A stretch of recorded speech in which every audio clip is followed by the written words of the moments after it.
आज हम जो पढ़ेंगे वो पढ़ेंगे निवेश गुणक जो है वो क्या होता है। ठीक है, इसको जो कहते हैं इसके दो नाम हैं। सबसे पहली बात तो निवेश गुणक भी आप कह सकते हो या उत्पादन गुणक भी आप इसको जो है कह सकते हो। निवेश गुणक और उत्पादन गुणक क्या होता है और इसकी क्रियाविधि बताइए ये। सर, हाँ जी। इसमें विनियोग गुणक भी कह सकते हैं, इसे विनियोग गुणक। हाँ हाँ हाँ, ये भी कह सकते हैं। निवेश को विनियोग भी कहते हैं बेटा। ठीक है, तो ये क्या होता है ये समझेंगे बहुत ही ज़्यादा। इसके कई सारे नाम हैं। ठीक है, निवेश भी कह सकते हो, निवेश गुणक भी कह सकते हो, विनियोग गुणक भी कह सकते हो, उत्पादन गुणक भी कह सकते हो। मैं सब लिख देता हूँ यहाँ पे।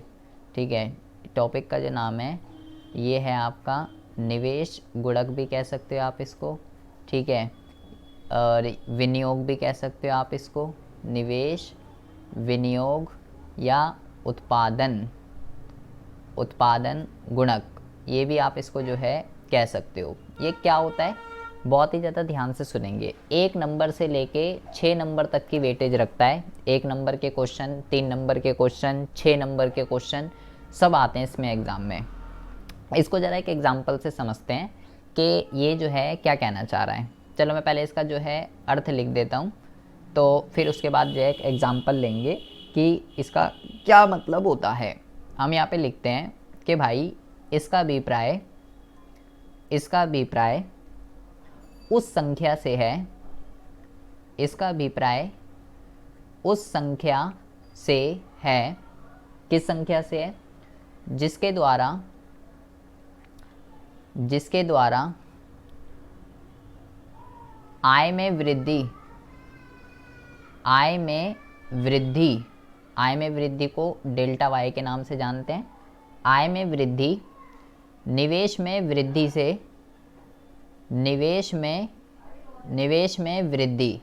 वृद्धि किसको कहते हैं? डेल्टा आई को कहते हैं। निवेश में वृद्धि से अधिक होती है। निवेश में वृद्धि से अधिक होती है, ये इसका मीनिंग है। ठीक है, सूत्र रूप में इसको जो है बेटा के से डिनोट करते हैं। के अल्फ़ाबेट से निवेश गुणक को किससे डिनोट करते हैं? के अल्फ़ाबेट से डिनोट करते हैं। इसका जो फॉर्मूला होता है ये होता है डेल्टा वाई अपॉन में डेल्टा आई, ये इसका फॉर्मूला है। अब ये क्या है, ये क्या कह रहा है, इसके अर्थ में क्या बोला इसने, इसके रिगार्डिंग हम ज़रा बात करते हैं। देखिए, मान लीजिए एक लड़का है। ठीक है जी, इसका जो नाम है शिवम नाम है इसका। इसकी अभी जो वर्तमान में जो आय है, अभी करंट में इसकी जो इनकम है वो है 10,000 रुपये। कितनी है? 10,000 रुपये। और 10,000 रुपये की इनकम पे ये जो निवेश करता है कितना करता है? 1,000 रुपये। जब इसकी इनकम 10,000 रुपये है तो ये निवेश कितना करता है? ये निवेश करता है 1,000 रुपये। मतलब 10,000 रुपये में से 1,000 रुपये ये कहीं ना कहीं इन्वेस्ट करता है, गारंटीड। अब होता क्या है, अब जो है इसकी इनकम बढ़ जाती है। पहले इसकी इनकम 10,000 थी तो ये 1,000 रुपये निवेश करता था, बाकी 9,000 रुपये कंज्यूम वगैरह कर लेता था। अब इसकी इनकम जो है वो बढ़ गई। अब इसकी इनकम जो है 20,000 हो गई। तो सिंपल सी बात है भाई, देखो इनकम क्या होती है? इनकम होती है हमारी औकात। सिंपल सी बात है, हमारी औकात होती है इनकम कि भाई हम क्या खरीद सकते हैं। ठीक है, और बेटा जो इनकम होती है, इनकम का चाहे आप कंजम्पशन के साथ कह लीजिए, सेविंग के साथ कह लीजिए, इन्वेस्टमेंट के साथ कह लीजिए, इन तीनों के साथ प्रत्यक्ष संबंध होता है। इसका मतलब क्या होता है कि जैसे जैसे इनकम बढ़ती है वैसे वैसे कंजम्पशन भी बढ़ती है, सेविंग भी बढ़ती है, इन्वेस्टमेंट भी बढ़ती है। सिंपल सी बात है भाई, बंदे की इनकम जब 10,000 थी तो 10,000 में लिमिट में करते थे। अब अगर आपकी इनकम डबल हो गई 20,000 तो सिंपल सी बात है ऑटोमेटिकली डिमांड क्रिएट होती है, ऑटोमेटिकली कंजम्पशन, सेविंग, इन्वेस्टमेंट सब बढ़ेगा। तो अब ये जो है, अब ये 2,000 रुपये का निवेश करता है। पहले 1,000 करता था जब 10,000 थी, लेकिन अब कर रहा है 2,000। कब करा इसने? जब इसकी इनकम 10 से 20,000 हो गई। तो इसकी इनकम में कितना चेंज आया बेटा? इसकी इनकम कितनी बढ़ी? कितनी वृद्धि हुई इसकी इनकम में, कैसे निकालेंगे, 20,000 में से 10,000 को डिडक्ट कर देंगे, तो delta Y is equal to 10,000। इसकी इनकम में 10,000 रुपये की वृद्धि हुई, बढ़ोतरी हुई। डेल्टा वाई भी निकाल लेते हैं, डेल्टा आई भी निकाल लेते हैं। निवेश में कितनी वृद्धि हुई, पहले ये 1,000 रुपये का निवेश करता था, अब ये 2,000 का कर रहा है, तो 2,000 माइनस 1,000, नया माइनस पुराना, तो कितना आ जाएगा, ये आ जाएगा 1,000। 1,000 रुपये की वृद्धि हुई, इनकम में वृद्धि हुई 10,000 की और निवेश में वृद्धि हुई 1,000 की। अगर बेटा मैं इसको इस वाले फॉर्मूले में पुट करूँ जो हमने यहाँ पे पढ़ा है, तो ये क्या आएगा, ये आएगा 10,000 अपॉन में 1,000। डेल्टा वाई की वैल्यू क्या है बेटा, 10,000, डेल्टा आई की वैल्यू क्या है, 1,000, तो 10,000 अपॉन में 1,000, 3 जीरो से 3 जीरो, तो आंसर कितना आएगा, 10। के की वैल्यू कितनी आएगी, के की वैल्यू जो आएगी ये आएगी 10। अब ये 10 क्या बता रहा है, इसको कहेंगे 10 गुना, क्या बोलेंगे इसको, 10 गुना, टाइम्स में आंसर आता है। ये 10 क्या बता रहा है, देखो क्या बोला था इसने। अब जरा हम जो है मीनिंग पढ़ते हैं।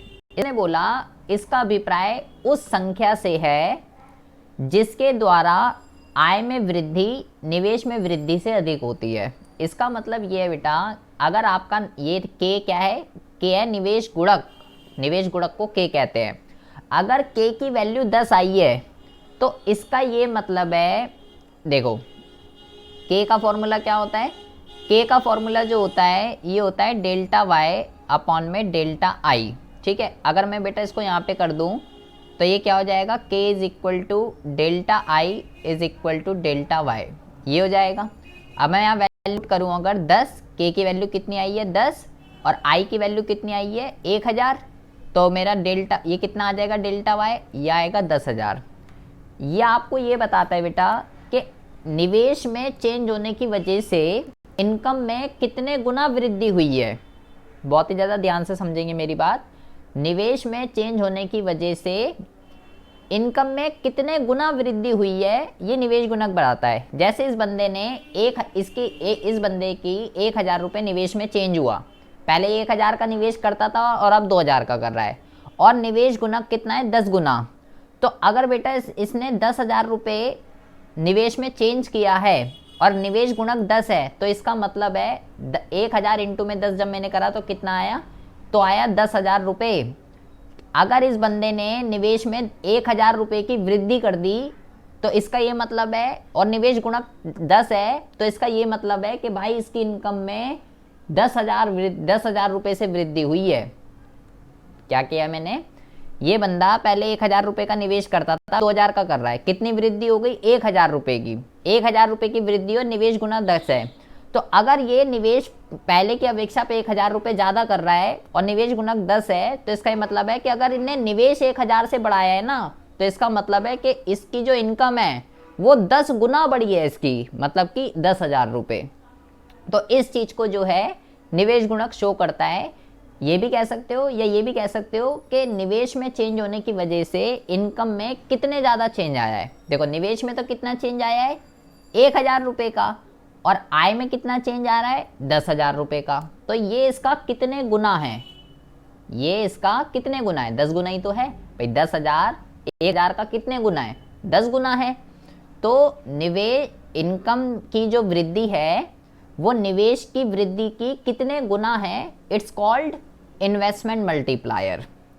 ठीक है, निवेश में वृद्धि, देखो आय में वृद्धि जो है वो निवेश में वृद्धि से कितनी अधिक है, कितनी गुना है, उस चीज को निवेश गुणक कहते हैं, उस संख्या को। तो ये आ गया 10। ये इसको सबसे पहले आपको इसका मीनिंग और इसका आपको फॉर्मूला जो है यहाँ पे लर्न करना है। क्वेश्चन ये मुद्दा यहाँ पे क्यों आया है, क्या करूँ मैं, इसको पढ़ के मिलेगा क्या। देखिए बेटा ये मुद्दा यहाँ पे इसलिए आया है, पहले जरा इसका कॉन्सेप्ट समझिए। मैंने आपको 2 फॉर्मूले बताए थे। एक तो मैंने बताया था हमारी जो इनकम होता है या तो वो कंज्यूम हो जाती है या वो सेव हो जाती है। इसी तरीके से ये बताया था कि delta Y is equal to delta C plus delta S, ये भी बताया था। तो ये जो डेल्टा वाई जो होता है ये हो गया आपका delta C plus delta S. इस समीकरण को हम लेते हैं और इस पूरी समीकरण को हम क्या करते हैं, और हमें ये भी पता है बेटा हमने कल पढ़ा था पिछली क्लास के अंदर कि इक्विलिब्रियम पे क्या होता है, S इज इक्वल टू आई होता है इक्विलिब्रियम पे, ठीक है। तो जब अर्थव्यवस्था संतुलन में होती है, तो मैं क्या कर रहा हूँ, मैं इसकी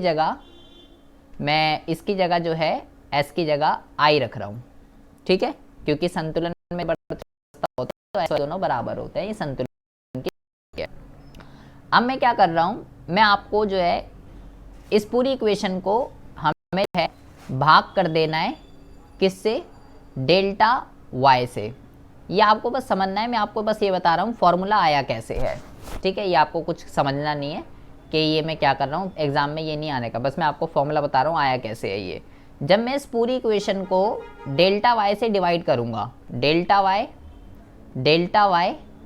और डेल्टा y, इसको भी डेल्टा y से डिवाइड जब मैं कर दूंगा तो क्या होगा बेटा, ये कट जाएगा, ये आएगा 1 इज इक्वल टू, अब यहाँ पे अगर आप देखेंगे तो मैंने आपको बेटा एक MPC का फॉर्मूला बताया था, डेल्टा C अपॉन में डेल्टा y, तो ये तो यही बन रहा है, तो मैं इसकी जगह MPC लिख सकता हूँ। और यहाँ पे मैं आप देखिए, मैंने अभी आपको K का फॉर्मूला बताया, K का जो फॉर्मूला होता है ये होता है डेल्टा y अपॉन में डेल्टा I, तो ये बन तो वैसे ही रहा है लेकिन उल्टा बन रहा है, तो उल्टा बन रहा है तो उल्टा लिख देंगे। अगर y अपॉन में I बन रहा होता तो k लिख देता, और अभी तो k अभी उल्टा बन रहा है, ये फॉर्मूला k का फॉर्मूला ये होता है लेकिन ये उल्टा बन रहा है, तो 1 अपॉन में k आ गया। अब आपको क्या करना है, अब आपको जो है यहाँ से k की वैल्यू निकालनी है, तो k की वैल्यू जो है वो किस तरीके से निकलेगी, पहले MPC को इधर ले आएंगे, इज इक्वल टू 1 अपॉन में k, ये आ जाएगी आपकी k की वैल्यू। उसके बाद आपको क्या करना है, उसके बाद आपको जो है बेटा इसको यहाँ ले आइए, k की वैल्यू निकालनी है, तो k is equal to 1 minus MPC is equal to 1, तो k is equal to 1 upon 1 minus MPC। आपके पास एक ये फॉर्मूला ड्राइव होके आया, आपको ये नहीं समझना है बेटा, ये जो पोर्शन मैंने ये जो किया है ये वाला, ये आपको नहीं समझना है बेटा, ठीक है। ये आपको एग्ज़ाम में नहीं पूछेगा, ये मैंने आपको, हमें ये पढ़ना है, ये सूत्र है, ये हमको लर्न करना है। ये कैसे आया है, ये हमने ऊपर डेरिवेशन सीखी है इसकी। तो ये मुद्दा यहाँ पे क्यों आया है, ये मुद्दा यहाँ पे इसलिए आया है कि भैया के का चक्कर होता है MPC के साथ, इसलिए ये मुद्दा यहाँ पे आया। और हमने ये भी पढ़ा था कि MPC और MPS इज इक्वल टू 1 होता है, तो अगर मुझे MPS की वैल्यू निकालनी है तो MPC उधर चला जाएगा, 1 माइनस MPC, तो यह MPS की वैल्यू आ जाएगी। तो ऐसे तो मैं ये भी लिख सकता हूँ इसको, देखो नीचे 1 माइनस MPC बन रहा है, तो मैं इसको बेटा MPS भी लिख सकता हूँ। मतलब कि जो MPC होता है, MPC और MPS के का इन दोनों के साथ ही रिलेशन है, दोनों के साथ संबंध होता है इसका, MPC के साथ भी होता है और MPS के साथ भी होता है। तो 3 सूत्र आ गए आपके पास बेटा, एक आ गया MPC के साथ, एक आ गया MPS के साथ, और एक ऊपर पढ़ाया था मैंने अभी आपको, डेल्टा y अपॉन में डेल्टा I। ये 3 सूत्र होते हैं निवेश गुणक को फाइंड आउट करने के। अगर वो बोलता है आपसे निवेश गुणक निकालो, तो वो डेटा के ऊपर डिपेंड करता है, क्वेश्चन के ऊपर डिपेंड करता है कि हमें कौन सा फॉर्मूला लगाना है। अभी फ़िलहाल हम न्यूमेरिकल क्वेश्चन नहीं सीख रहे हैं, वो अभी हम आगे बात करते हैं। तो ये मुद्दा यहाँ पे इसलिए आया क्योंकि इसका चक्कर है MPC और MPS के साथ, इसलिए ये हमें यहाँ पे पढ़ना है। MPC और MPS हम पहले भी पढ़ चुके हैं। अच्छा, अब एग्ज़ाम में क्वेश्चन आता है कि भाई K तथा MPC के बीच संबंध बताइए, K तथा MPC के बीच संबंध बताइए। मैंने बोला भाई इसमें संबंध है, तो कैसा संबंध है, 3 नंबर का क्वेश्चन आता है। तो आप लिखेंगे सबसे पहले कि इनके बीच प्रत्यक्ष संबंध होता है, प्रत्यक्ष संबंध होता है, ये लिखेंगे आप सबसे पहला। आप लिखेंगे कि जब MPC, आप लिखेंगे यहाँ पे कि जब MPC MPS और MPC की जगह एक लिख सकते हैं। कहाँ पे एक लिखेंगे? नहीं एक भाई कहाँ पे एक लिखेंगे, मैं समझा नहीं आपकी बात। यहाँ पे जो मैंने फॉर्मूला बताया ये आपको ध्यान रखना है। आपको लिखना है कि जब MPC की या आप लिखेंगे जब MPC का मान ज़्यादा होता है तो K का मान ज़्यादा होता है। तीसरे में लिखेंगे जब MPC का मान कम होता है तो K का मान कम होता है। ठीक है, और चौथे में लिख देंगे इसका फॉर्मूला जो कि मैंने आपको बताया MPC के साथ। तो अगर वो आपसे क्वेश्चन में पूछता है कि निवेश गुणक या विनियोग या बेटा क्या कहते हैं उत्पादन गुणक, अगर वो आपसे पूछता है संबंध बताइए, तो ये लिख सकते हैं बेटा आप इसके अंदर। अच्छा, ऐसे ही सेम क्वेश्चन आता है कि K तथा MPS के बीच में संबंध बताइए। K तथा MPS के बीच में संबंध, तो क्या करेंगे, उल्टा कर देना है आपको। K तथा MPS के बीच संबंध 3 नंबर का क्वेश्चन आता है ये। ठीक है, तो आपको उल्टा लिख देना है बिल्कुल। क्या लिखेंगे आप लिखेंगे कि इनके बीच विपरीत संबंध होता है। ये लिखेंगे आप सबसे पहला। अब विपरीत का मतलब क्या होता है, उल्टा।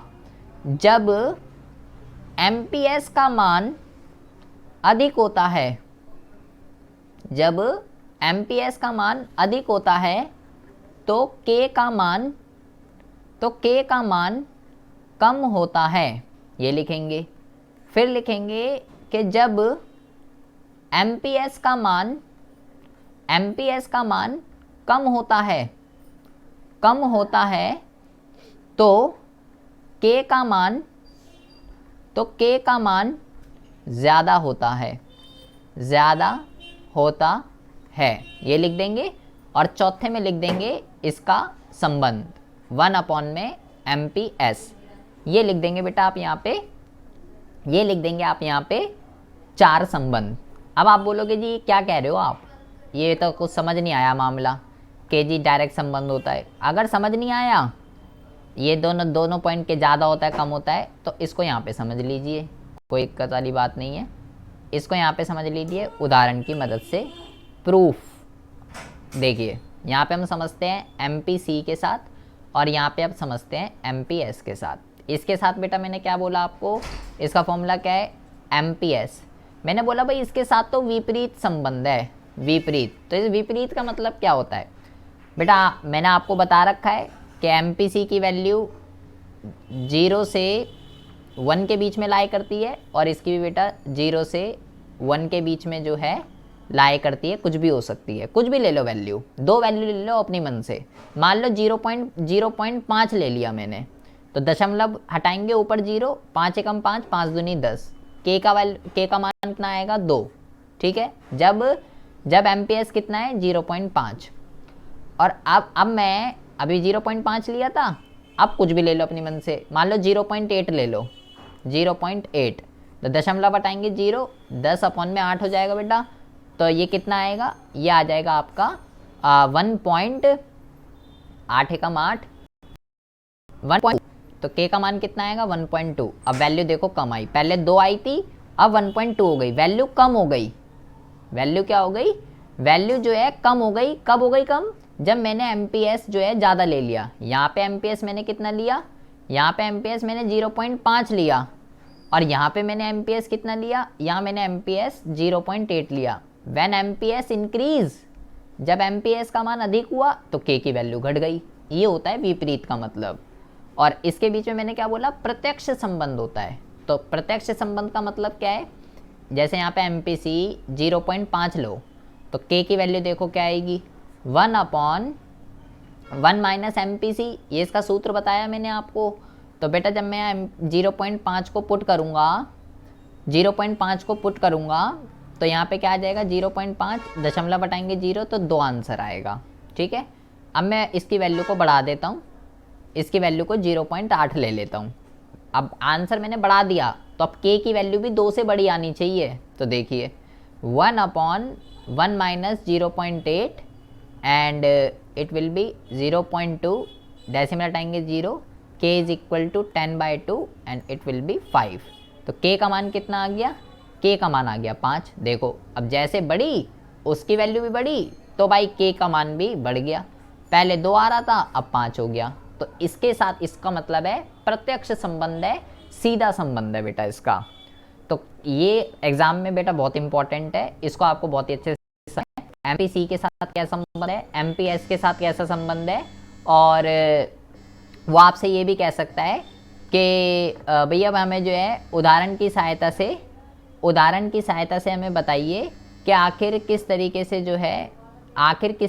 जो है इनके बीच में विपरीत रिलेशन होता है, उदाहरण की सहायता से भी आ सकता है। तो बेटा आपको ऐसे दो एग्जाम्पल लेके अपने मन से कुछ भी वैल्यू मान सकते हैं एमपीसी और एमपीएस की, एक से छोटी कुछ भी मान लो जैसे मैंने मानी, और दिखा सकते हो। ठीक है, अच्छा अब आती है मुद्दे का नाम, इसको कहते हैं, ये इम्पॉर्टेंट है, 1 मार्क्स की कई बारी पूछी जाती है, इसको कहते हैं के का न्यूनतम व विपिन आपका अनम्यूट हो जा रहा है यार, आपकी माइक की दिक्कत, आप मैसेज कीजिए, मेरे को आवाज़ नहीं आ रही आपकी। के का न्यूनतम व अधिकतम मान, ये आएगा कि वो पूछ रहा है कि के की मिनिमम वैल्यू और मैक्सिमम वैल्यू कितनी होती है, ये आपसे पूछ रहा है। तो देखो सीधा भी लर्न कर सकते हैं कि भाई के का जो न्यूनतम मान होता है, न्यूनतम वो कितना होता है, 1, मतलब मिनिमम, इसका जो आंसर हम फाइंड आउट करेंगे तो 1 से छोटा कभी नहीं आएगा बेटा, 0.1 0.2 0.3 ऐसा नहीं आएगा, या तो 1 आएगा, और इसका जो अधिकतम मान होता है, के का जो अधिकतम मान होता है, अधिकतम वो होता है इन्फिनिटी, ये होता है मिनिमम, और इन्फिनिटी का मतलब 1 2 3 4 5 6 7 8 9 10 20 50 100 अरब खरब करोड़ कुछ भी हो सकता है। ठीक है, पॉजिटिव डायरेक्शन में रहेगा, मतलब कि ये से हमारी ये नंबर लाइन होती है, यहाँ पे होता है 0, यहाँ पे होता है 1, यहाँ होता है 2, यहाँ होता है 3, यहाँ होता है पॉजिटिव का इन्फिनिटी, यहाँ होता है नेगेटिव का। तो इसकी जो वैल्यू है बेटा कहाँ से कहाँ तक लाई करती है, यहाँ से इस तरफ की तरफ जो है इसकी वैल्यू लाई करती है, इससे पीछे जो है इसकी वैल्यू नहीं हो सकती, 0.9 0.8 ये वैल्यू नहीं होगी, मिनिमम 1 और मैक्सिमम इन्फिनिटी। कैसे आया ये भी देख सकते हो आप, जैसे मान लो मैंने अभी आपको फॉर्मूला बताया कि भाई ये वैल्यू होती है, ये इसका एक फॉर्मूला है एमपीएस के साथ। तो बेटा एमपीएस की जो वैल्यू है 0 से 1 के बीच में रहती है एमपीएस की वैल्यू, ठीक है ना। तो अगर मैं इसको यहाँ पे जब मैं पुट करूँगा, एमपीएस 0 हो सकता है बेटा, तो किसी भी डिजिट के नीचे जब 0 आ जाता है तो नॉट डिफाइंड बन जाता है, और एमपीएस जो है बेटा वो 1 भी हो सकता है, 1 भी हो सकता है ना। तो 1/1 कितना होगा, 1। एमपीसी से भी निकाल सकता था मैं, कोई दिक्कत वाली बात नहीं है। तो ये हो गई बेटा इसकी मिनिमम वैल्यू, और ये हो गई इसकी मैक्सिमम वैल्यू। तो ये भी कई बार एग्ज़ाम में पूछा जाता है कि इसकी मिनिमम और इसकी मैक्सिमम वैल्यू जो है वो क्या होती है, बताइए। देखिए इसका क्या मतलब, तो अभी तक आपने जो मेरे साथ पढ़ा है बेटा, वो आपने पढ़ा है निवेश गुणक का मतलब क्या होता है। ये आपको ये बताता है कि निवेश में चेंज होने की वजह से इनकम में कितने गुना वृद्धि हुई है, ये निवेश गुणक है। जैसे कि अगर निवेश में 1000 हुई है और आय में 10,000 हुई है, तो आय में जो वृद्धि है वो निवेश में वृद्धि की कितने गुना है। तो बेटा 10,000 1000 का कितना गुना है, 10 गुना, ये बताता है आपको। फिर मैंने आपको इसका, ये आपको नहीं पढ़ना है, ये इसकी डेरिवेशन है, ठीक है। डेरिवेशन का मतलब क्या होता है, डेरिवेशन का मतलब होता है ये फॉर्मूला आया कैसे है, ये वाला एमपीसी और एमपीएस का। तो ये आपको नहीं पढ़ना है, सिर्फ सूत्र आपको ये तीनों लर्न कर लेने हैं अच्छे से। और एमपीसी के साथ कैसा संबंध होता है, एमपीएस के साथ कैसा संबंध होता है, और कैसे हुआ ये प्रूफ भी मैंने आपको करके दिखा दिया। विपरीत संबंध क्या होता है, प्रत्यक्ष क्या होता है, इसका मिनिमम और मैक्सिमम वैल्यू क्या होती है। आप चाहो तो इसको चित्र की सहायता से भी समझा सकते हो बेटा, चित्र आपको अगर इसमें बनाना हो तो हमने इससे प्रीवियस क्लास में इक्विलिब्रियम का वो पढ़ा था, जिसमें बेटा ये एस था, ठीक है, और ये जो है बेटा एडी था, ठीक है। इक्विलिब्रियम की कंडीशन हमने पढ़ी थी, तो ये आ गया इक्विलिब्रियम अर्थव्यवस्था के अंदर, ठीक है। तो ये एडी क्या होता है, सी प्लस आई। तो अगर अब निवेश में वृद्धि होती है, मान लो निवेश में जो है वृद्धि हो गई, तो बेटा जब निवेश में वृद्धि होती है तो पहले एडी कर्व यहाँ पे था, अब एडी कर्व ऊपर शिफ्ट हो जाएगा। क्यों एडी कर्व ऊपर क्यों शिफ्ट हो जाएगा, क्योंकि C plus I plus delta I. तो अब ये कहाँ पे कट कर रहा है, अब यहाँ पे ये हो गया y1। तो देखो ये वाली जो वृद्धि है ये डेल्टा आई है, और ये जो है ये डेल्टा y है। ये बहुत ज़्यादा है और ये बहुत कम है। ये होती है निवेश गुणक। बेटा अगर बनाना चाहते हो निवेश गुणक के अंदर तो इस ग्राफ को भी आप बना सकते हो। ये ग्राफ आपको ये बता रहा है, कल हमने जो इक्विलिब्रियम में पढ़ा था एडी और एएफ वाला ही, एडी और एएस वाला ही ग्राफ है। अगर आपने वो संतुलन वाला जो है पढ़ा था, ठीक है, आप चाहो तो मैं इसको दोबारा आपको बना के दिखा देता हूँ कि ये कैसे जो है ड्रॉ हुआ है, ठीक है। कब जो है ये ऊपर शिफ्ट होता है और कब जो है ये नीचे शिफ्ट होता है, ये देखिए, बहुत ही ज़्यादा ध्यान से सुनेंगे। इसको अगर हम बेटा ग्राफ से समझें तो ये हो गया हमारा वाई अक्ष, और ये जो है ये हो गया हमारा एक्स अक्ष, ठीक है। ये हो गया एक्स, ये हो गया वाई, ठीक है।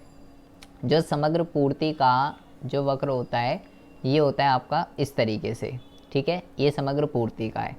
और समग्र मांग का कैसे बनता है, समग्र मांग का बनता है, इसको थोड़ा नीचे बना लीजिए चाहो तो।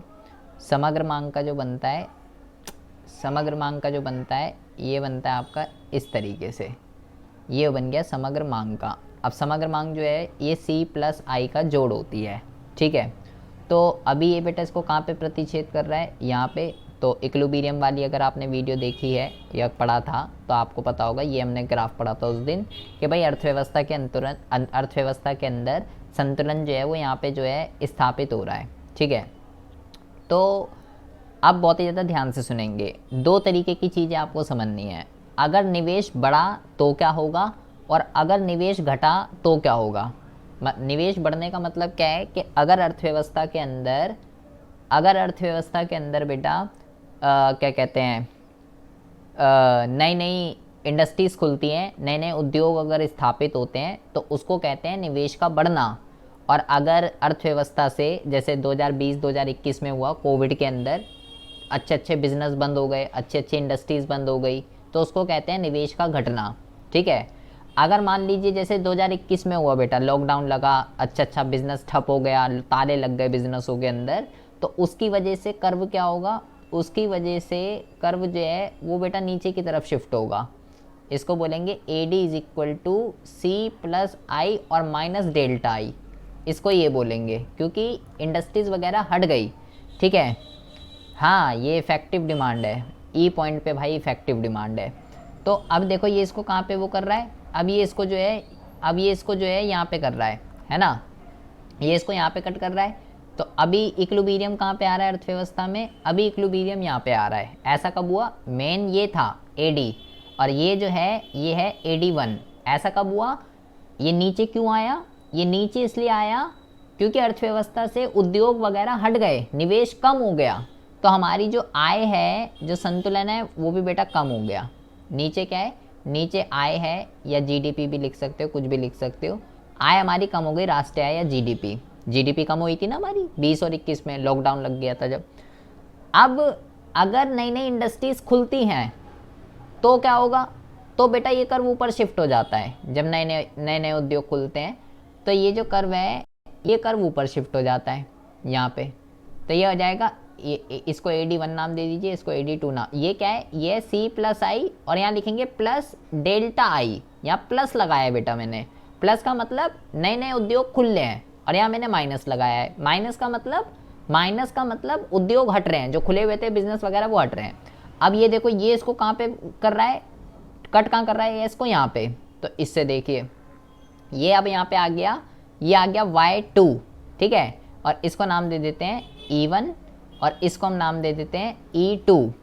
तो ये कर्व अब ऊपर भाग गया है ना, और इसको नाम दे दीजिए AD2। तो ये क्या है बेटा, ये है डेल्टा आई के अर्थव्यवस्था के अंदर केवल इतना सा निवेश हुआ, केवल इतना सा निवेश हुआ, मतलब कि केवल मान लो 1-2 करोड़ रुपए की इंडस्ट्रीज लगी, लेकिन इतना सा निवेश करने से, सिर्फ इतना सा निवेश करने से अर्थव्यवस्था के अंदर जो है इनकम के अंदर जो इंक्रीमेंट हुई वो देखो कितनी ज़्यादा हो गई। ये वाला गैप जो है ये क्या है, ये जो गैप है बेटा ये डेल्टा वाई है। इतनी वृद्धि हो गई केवल इतना सा निवेश करने से। मतलब ये कह सकते हो कि केवल मान लो 1 करोड़ रुपए की अगर अर्थव्यवस्था में नए नए उद्योग वगैरह लगे तो उससे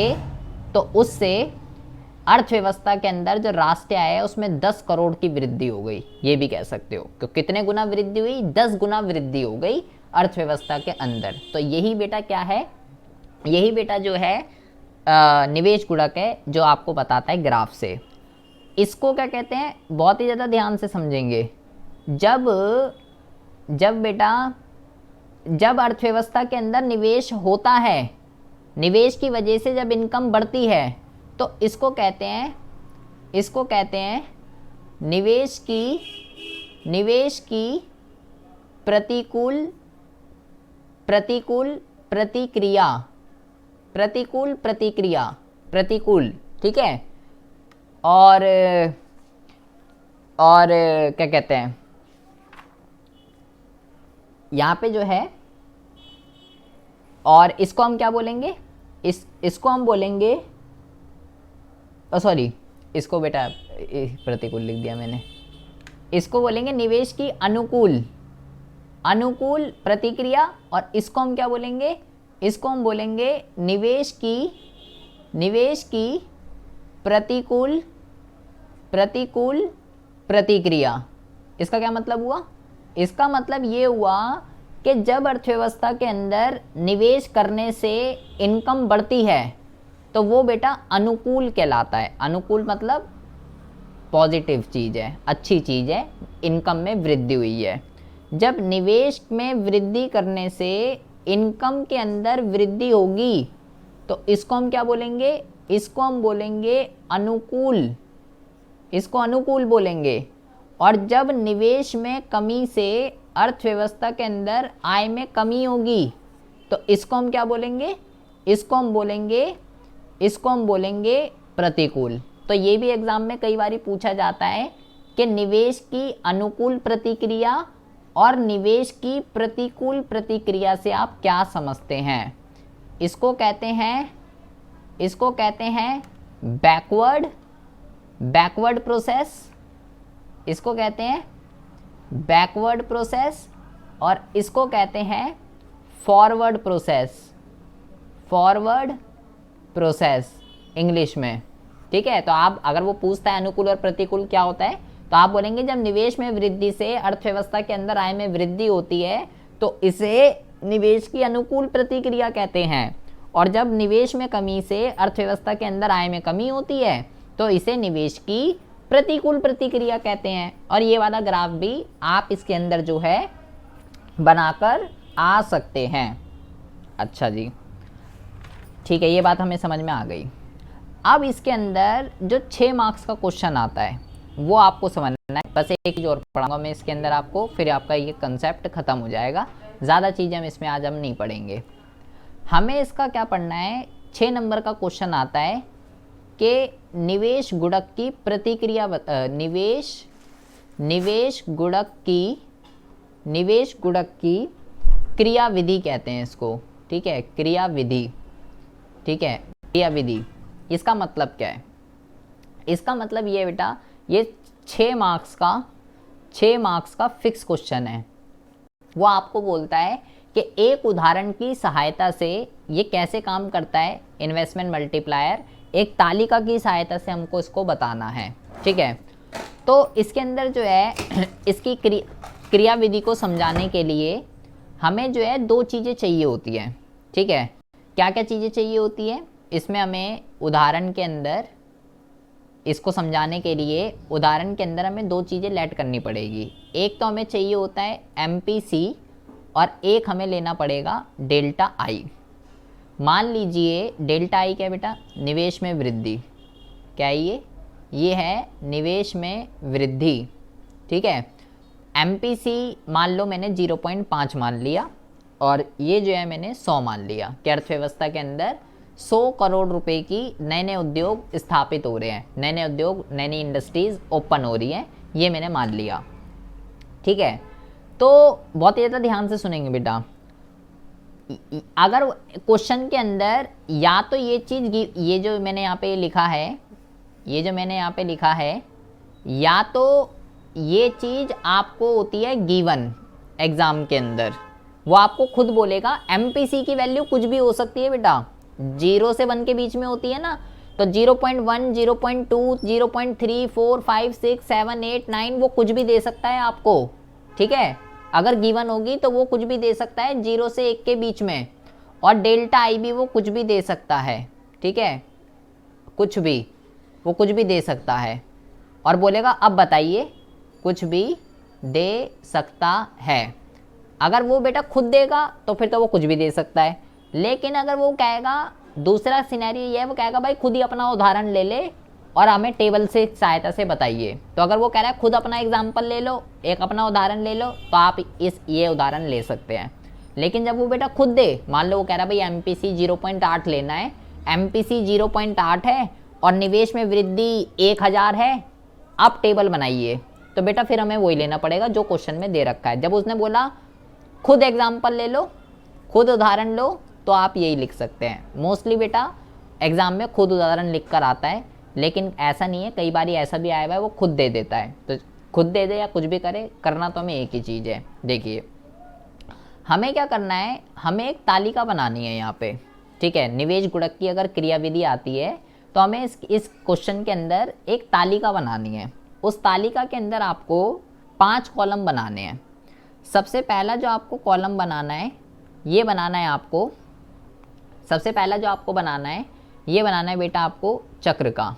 ठीक है, ये बना लेंगे सबसे पहला चक्र का। ठीक है, अच्छा, दूसरा जो बनाना है आपको, वो बनाना है निवेश में वृद्धि, निवेश में वृद्धि का, निवेश में वृद्धि, इसका भी बना लेते हैं बेटा। निवेश में वृद्धि का बना लिया दूसरा कॉलम। ठीक है, ये हो गया दूसरा। निवेश में वृद्धि किसको कहते हैं? डेल्टा आई को कहते हैं निवेश में वृद्धि।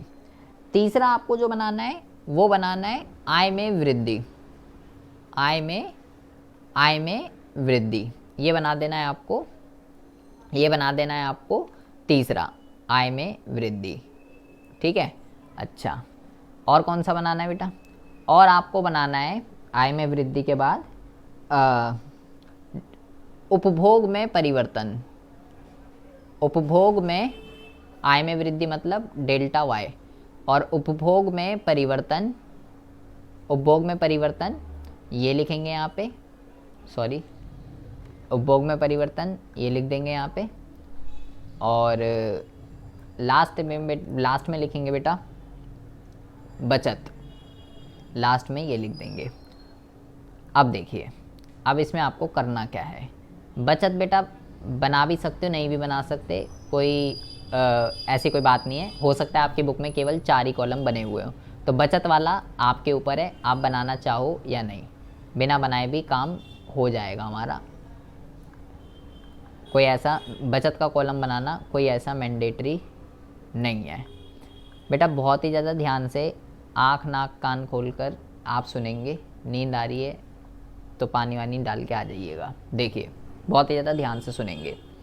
यहाँ पे आपको क्या करना है, यहाँ पे आप नंबर डालिए 1 2 3 4 5 6 7 8 9 10। ठीक है, या इसको हम जो है बेटा यहाँ से नंबर डालते हैं तो हमारा सही आ जाएगा पूरा का पूरा। 1 2 3 4 5 6 7 8 9 10। सबसे पहले आपने यहाँ 10 नंबर डाल दिए। ठीक है, अब आपको क्या करना है, अब आपको क्या करना है, अब आपको लिख सकते हैं बेटा, यहाँ पे आप डेल्टा सी लिख सकते हो, डेल्टा एस लिख सकते हो, बचत में परिवर्तन लिख सकते हैं। यहाँ पे आपको क्या करना है, अगर वो बोलता है कि भाई खुद ही उदाहरण ले ले और बता, तो आपको बेटा यही लेना है जो मैंने लिखा है यहाँ पे, MPC 0.5 और निवेश में वृद्धि 100 करोड़, तो आपको यही लेना है, ठीक है, मैंडेटरी है, यही लेना है। लेकिन बेटा जब वो दे दे तब तो आपको उसी से करना पड़ेगा। पहले हम समझते हैं अगर हमें खुद लेना हो तो क्या करना है, इसमें आपको बताना क्या है। इस एग्जाम्पल के अंदर ये बताना है हमें, मैंने निवेश में वृद्धि कितनी ली है, 100 करोड़ रुपए। तो बेटा अर्थव्यवस्था के अंदर 100 करोड़ रुपए की नई नई इंडस्ट्रीज ओपन हुई, नए नए उद्योग लगे, नई नई कंपनियां खुली अर्थव्यवस्था के अंदर 100 करोड़ रुपए की। अब वो चाहे सरकार ने खुलवाई हो या किसी ने भी खुलवाई हो, चाहे किसी ने भी कुछ करा हो, नए नए उद्योग खुले। तो अब बेटा जब उद्योग खुले हैं तो सिंपल सी बात है, वहाँ पे जॉब नौकरियाँ जो हैं ओपन होंगी, लोगों को काम धंधा मिलेगा वहाँ पे, क्योंकि जब उद्योग खुले हैं तो वहाँ पे काम धंधा चाहिए, काम वाम लगेंगे लोग। तो अगर 100 करोड़ रुपए का अगर निवेश हुआ है तो वहाँ से इनकम भी कितनी जनरेट होगी, वहाँ से इनकम भी जो है बेटा वो 100 करोड़ रुपए की ही जनरेट होगी। जितने रुपए लगाए हैं उतने की तो होगी ही होगी, ये मैंडेटरी है। अगर 100 करोड़ रुपए का निवेश हुआ है तो 100 करोड़ रुपए का तो होगा ही होगा वहाँ से इनकम। मतलब अलग अलग लोग अलग अलग फील्ड पे काम, मान लो एक हॉस्पिटल खुला है जिसमें 100 करोड़ रुपए लगे हैं, तब वहाँ पे बेटा जितने भी डॉक्टर्स होंगे, वर्कर्स होंगे, जितनी भी चीज़ें होंगे, सब वहाँ जॉब करेंगे, सबको इनकम वगैरह जनरेट होगी, तो 100 करोड़ रुपए की तो होगी होगी। जितनी निवेश में वृद्धि होगी उतनी आय में वृद्धि तो होगी होगी। अब बेटा बहुत ही ज़्यादा ध्यान से सुन लेंगे, I am giving you lot of information, बहुत ही ज़्यादा ध्यान से। जब आपको बोले कि बेटा खुद ही उदाहरण लेना है, आपने MPC 0.5 माना है, तो MPC 0.5 मानने का मतलब क्या होता है, पहले तो आपको MPC का मतलब पता होना चाहिए कि MPC होता क्या है। MPC क्या होता है बेटा, MPC आपको ये बताता है, इसका हमने सूत्र पढ़ा था, डेल्टा C अपॉन में डेल्टा Y, कि जो बढ़ी हुई जो इनकम होती है हमारी, अगर हमारी इनकम के अंदर इंक्रीमेंट होती है तो उस बढ़ी हुई इनकम में से हम कितना उपभोग कर रहे हैं वो होता है बेटा MPC। बढ़ी हुई इनकम में कितना उपभोग कर रहे हैं, तो हमारी बढ़ी हुई इनकम कितनी है बेटा, 100 करोड़। 100 करोड़ रुपए इनकम बढ़ी हमारी, और मैंने MPC कितना माना है, 0.5। तो इसका मतलब बेटा ये है, अभी हम 100 करोड़ नहीं ले रहे, 100 रुपए लेके चलो इसको, ठीक है, करोड़ नहीं बोलूंगा मैं बार बार। 100 रुपए की अगर वृद्धि हुई है तो इसका मतलब ये है बेटा कि 50 रुपए जाएंगे उपभोग में और 50 रुपए जाएंगे बचत में, क्योंकि मैंने MPC 0.5 माना है। MPC आपको ये बताता है कि अगर आपकी इनकम के अंदर इंक्रीमेंट हो रही है तो जो बढ़ी हुई इनकम है उसका आप कितना उपभोग कर रहे हो। तो हमारी इनकम में 100 की वृद्धि हुई, 100 रुपए की, तो 100 रुपए में अगर MPC 0.5 है तो इसका मतलब है 50 उपभोग में जाएगा और 50 बचत में जाएगा, ये इसका मतलब होता है। अगर बेटा यहाँ पे 0.8 होता, मान लो 0.8 होता तो 80 रुपये उपभोग में जाते, 20 रुपये बचत में जाते। 0.7 होता अगर तो 70 रुपये इधर आते, 30 रुपये इधर आते, तो फिर ऐसे होता। अभी फिलहाल 0.5 है, और अगर वो आपको बोले खुद ही एग्जाम्पल लेना है तो बेटा 0.5 ही लेना, उससे कैलकुलेशन बहुत ही ज़्यादा ईजी हो जाएगी आपके लिए, आधा आधा करना पड़ेगा। अच्छा, जैसे कि मान लो मैंने संजना को 100 रुपये दिए बेटा, ठीक है, और MPC 0.5 था, तो संजना 50 रुपये का उपभोग करेगी और 50 रुपये की बचत करेगी, ये इसका मतलब हुआ। तो उपभोग करने का मतलब क्या है, उपभोग करने का मतलब है हम कुछ खरीदेंगे, डिमांड करेंगे हम कुछ ना कुछ। मान लो इन्हें 50, मैंने इसको 100 रुपये दिए कि लो संजना 100 रुपये, ज़िंदगी के मज़े लो, ठीक है। या मान लो संजना के घर पे जैसे मेहमान आते हैं कभी कभार, बहुत ज़्यादा ध्यान से सुनेंगे, मान लो मेहमान आते हैं, तो जब कोई मेहमान आता है, मामा मौसी बुआ हैं, फुप्पी फुप्पा, तो पैसे दे के जाते हैं, तो हम सोचते हैं कब जाएगा, कब इसका जाने का टाइम होगा, और कब जाते जाते पैसे दे के जाएगा। तो जाते जाते पैसे दे के जाते तो मज़े आ जाते हैं फिर, है ना। तो मान लो कोई 100 रुपये दे गया, अब हमारा MPC 0.5 है, तो बेटा संजना ने क्या करा, 50 रुपये के मोमोज़ खा लिए और 50 रुपये बचत करके रख लिए, ठीक है, कि बाद कल खाऊंगी या परसों खाऊंगी, सेव कर लिए। 50 रुपये ने फ़िलहाल सेव कर लिए, 50 रुपये के मोमोज़ खा लिए। तो बेटा बहुत ही ज़्यादा ध्यान से सुनेंगे, इसके मान लो इसके मामा आए थे, इसके मामा ने 100 रुपये दे दिए इसको, ठीक है, तो इसने 50 रुपये का उपभोग कर लिया। तो उपभोग करा तो इसने किसी को पैसे दिए ना, मोमोज़ वाले को दिए, तो इसके लिए तो बेटा वो खर्चा है, लेकिन मोमोज़ वाले के लिए वो तो इनकम है ना। जब हम उपभोग करते हैं, एक लाइन दिमाग में सेट कर लेनी है कि एक ही ट्रांजैक्शन एक बंदे के पॉइंट ऑफ व्यू से इनकम होती है और दूसरे के पॉइंट ऑफ व्यू से खर्चा होता है। जैसे कि ये लड़की है और ये मोमोज़ वाला है, ठीक है, ये मोमोज़ वाला है, आई होप आप खाते होगे, और ये संजना है। तो इसने इसको 50 रुपये दिए कि भैया मोमोज़ दे दे, और मोमोज़ वाले ने इसको क्या दिया, मोमोज़ वाले ने इसको मोमोज़ दे दिए। मोमोज़ वाले के पास क्या है, 50 रुपये आ गए बेटा, और संजना के पास क्या है, मोमोज़ आ गए। तो संजना के पॉइंट ऑफ व्यू से तो 50 रुपये का खर्चा हुआ, लेकिन मोमोज़ वाले के लिए बेटा जो इसके मामा ने 100 रुपये दिए, एक इनकम जनरेट हुई, वो 100 रुपये आगे कैरी फॉरवर्ड हुए, 50 रुपये मोमोज़ वाले के पास गए।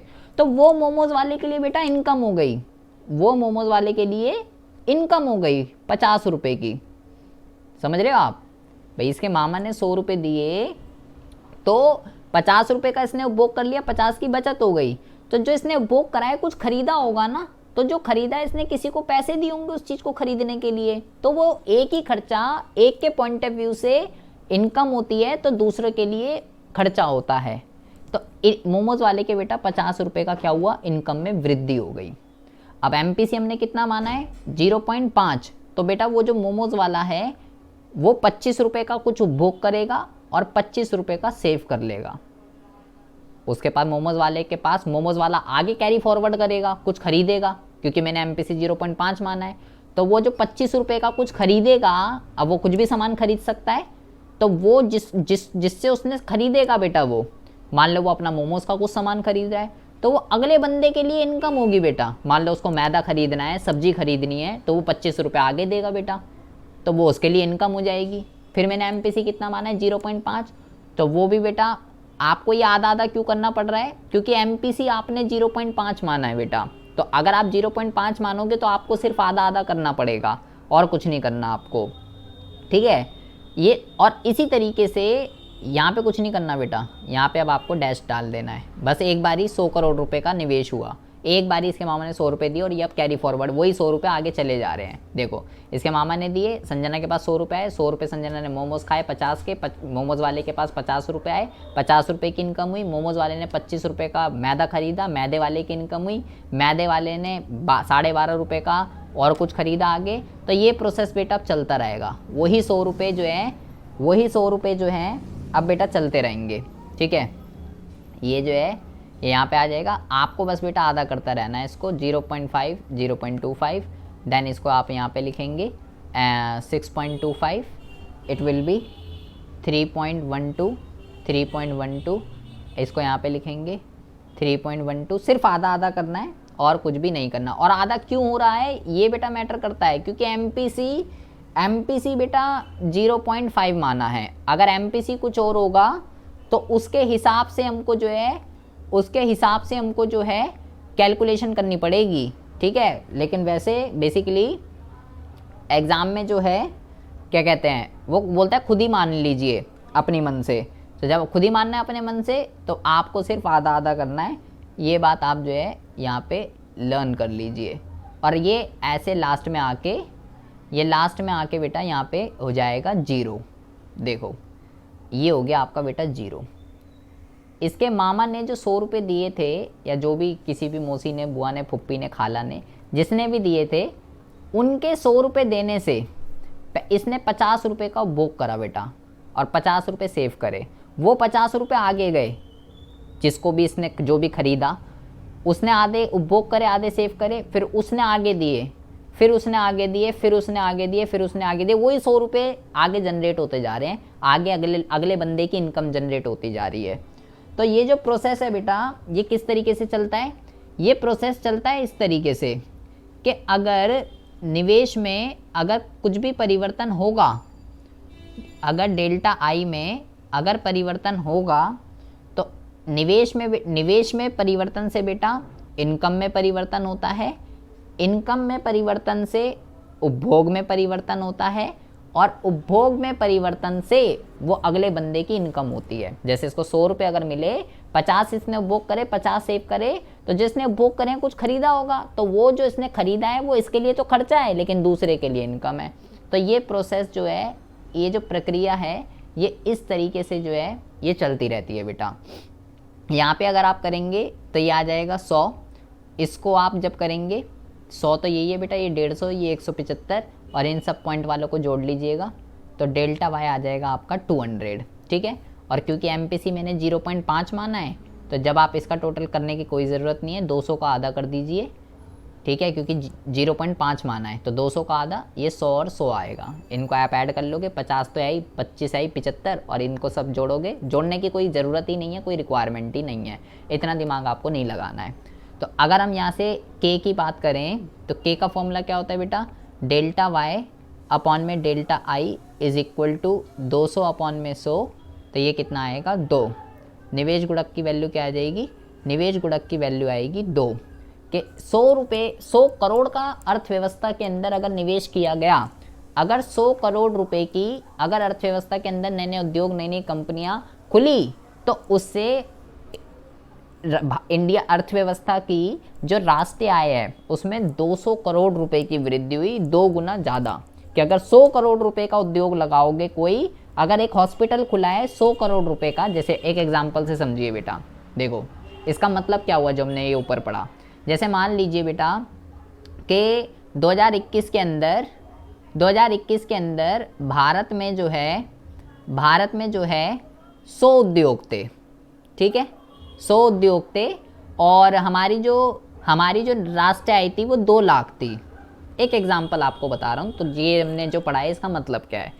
2021 में भारत के अंदर 100 उद्योग थे और 2 लाख रुपए की राष्ट्रीय आय जो है वो जनरेट हो रही थी इन 100 उद्योगों से बेटा, ठीक है।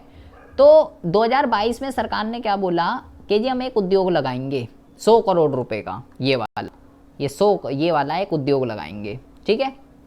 तो अब हमारे पास उद्योग कितने हो जाएंगे, 100 तो थे ही, अब हो जाएंगे 101 उद्योग, एक कंपनी अब ज़्यादा खुल गई ना, 101 हो जाएंगे। तो अब जो ये जो 100 करोड़ रुपए का ये जो उद्योग लगा है, इससे 200 करोड़ रुपए की जो है इनकम जनरेट हुई है बेटा, 200 करोड़ रुपए की। तो 2 लाख की तो पहले ही हो रही थी और 200 करोड़ की और हो रही है अब। तो अब कितनी हो जाएगी, 200 करोड़ 2 लाख। अब इनकम इतनी जनरेट होगी, पहले केवल 2 ही लाख हो रही थी, अब कितनी हो रही है। या मान लो बेटा इसको जो है, इसको मान लीजिए 2 लाख हटा दीजिए, इसको हम जो है 2 करोड़ मान लेते हैं। मान लो 2 करोड़, पहले 2 करोड़ रुपए की इनकम जनरेट हो रही थी, लेकिन अब जो 101 उद्योग आ गए उससे 200 करोड़ की तो ये हो रही है, तो हो गया 202 करोड़। 202 करोड़ रुपए की अब इनकम जनरेट हुई है।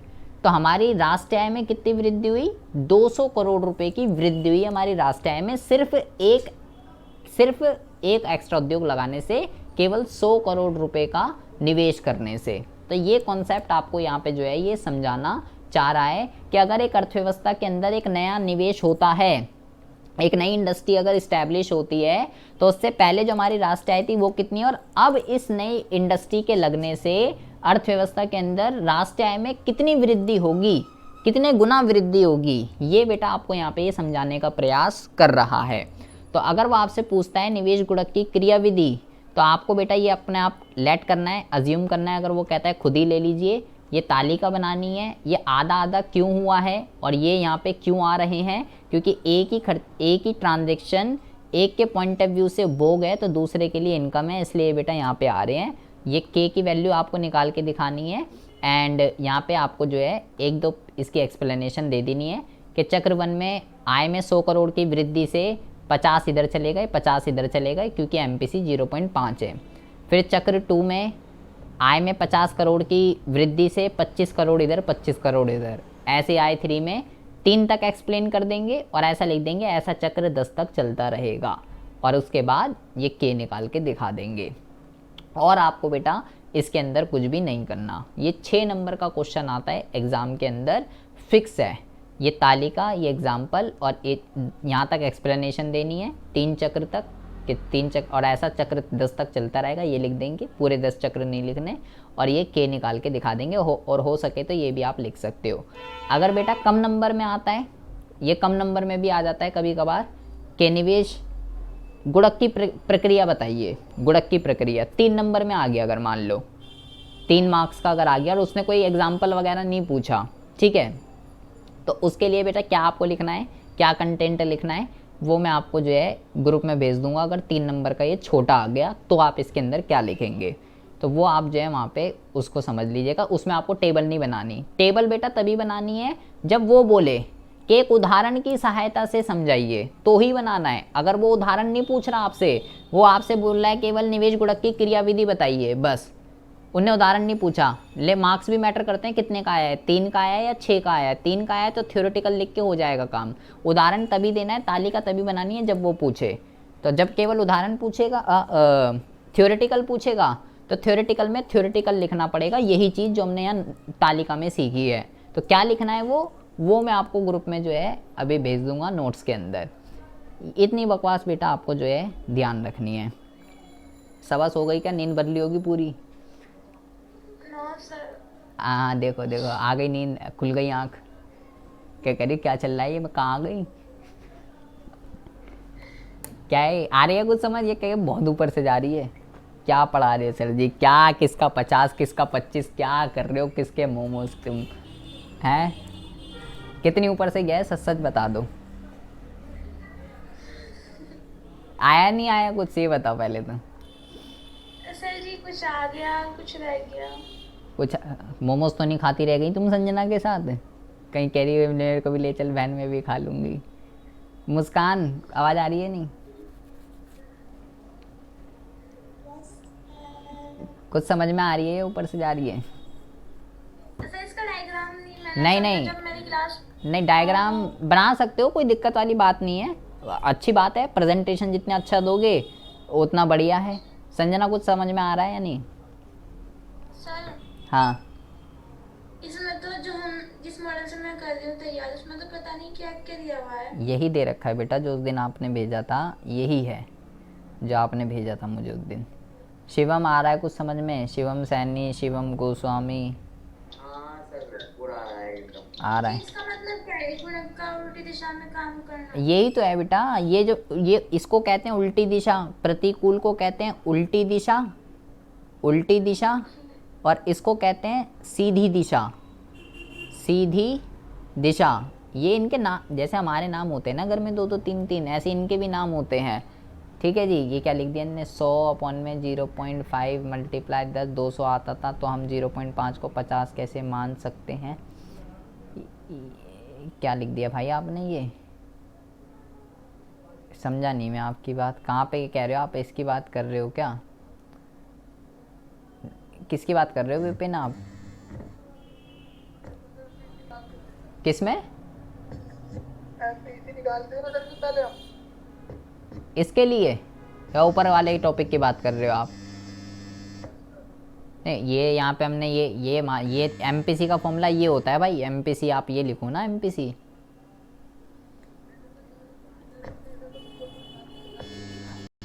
आप मुझे व्हाट्सएप पे मैसेज करना, क्योंकि यहाँ पे तो आपकी आवाज़ नहीं आ रही है मुझे सही। आप मुझे व्हाट्सएप पे मैसेज करना क्या कह रहे हो, वॉइस मैसेज। क्योंकि आपने जो है, ठीक है जी, ये हो गया हमारा। हाँ हाँ बोल। फिर क्या होता है औसत बचत प्रवृत्ति? प्रवृत्ति ये लो बेटा, एपीसी एपीएस एमपीसी एमपीएस पढ़ाया था मैंने आपको।